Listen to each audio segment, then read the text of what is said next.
ជំរាបសួរសួស្តីបងប្អូនទាំងអស់គ្នាចាអ្នកដែលគាត់កំពុងតែស្វែងរកផ្ទះចល័តធំស្អាតស្អាតខ្នាតធំខ្នាតតូចអីចាបងអាចចូលមើលគ្នាខ្លួនអ្នកដែលគាត់ចាំបាច់ខ្នាតធំយកទៅដាក់ចំការហើយផ្ទះនេះស្អាតខ្លាំងណាស់បងប្អូនចាប់ពេលដែលយើងដាក់ខ្ពស់ក៏ដោយឬក៏យើងលើកត្រឹម5ទឹកអីបន្តិចចាគឺឃើញស្អាតខ្លាំងចាឈើដែលមានគុណភាពល្អចាបងកុំភ្លេចធ្វើការឆាតមកក្នុង page បងផ្ទាល់ចាឬក៏ឆាតតាម Telegram ក៏បានដែរបងប្អូនចាអញ្ចឹងហើយបងអ្នកដែលគាត់មានដីដែលមានទេសភាពស្អាតស្អាតចាបងស្វែងរកផ្ទះស្អាតដាក់ដើម្បីឲ្យលើកដីលើកទីតាំងយើងចាបងកុំភ្លេចចាតម្លៃសមរម្យហើយនឹងគុណភាពឈើល្អបង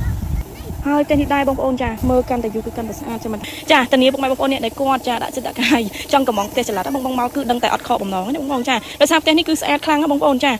ចូលមើលវីដេអូនេះបងកុំភ្លេចធ្វើការចុច like page និង follow page បងប្អូនម្នាក់មួយផងណាបងប្អូនចាដើម្បីតាមដានរកការ live វីដេអូក៏ដូចជាព័ត៌មាននិងការប្រម៉ូសិនទៅចុះតម្លៃពី page ផ្ទះចល័តសាសាប់លេងចាហើយមួយវិញទៀតក៏ចង់ប្រាប់ពុកម៉ែបងប្អូនដែរចាផ្ទះបងប្អូនគឺមានច្រើនខ្នាតច្រើនទំហំចាមិនថាជាប្រភេទឈើចម្រុះធម្មតាឬក៏ជាប្រភេទរូបភាពលម្អិតអីបងអាចចូលសួរព័ត៌មានក្នុង page បងប្អូនបានណាចាជាផ្ទះនេះគឺស្អាតស្អាតដល់បងប្អូនចាមានបន្ទប់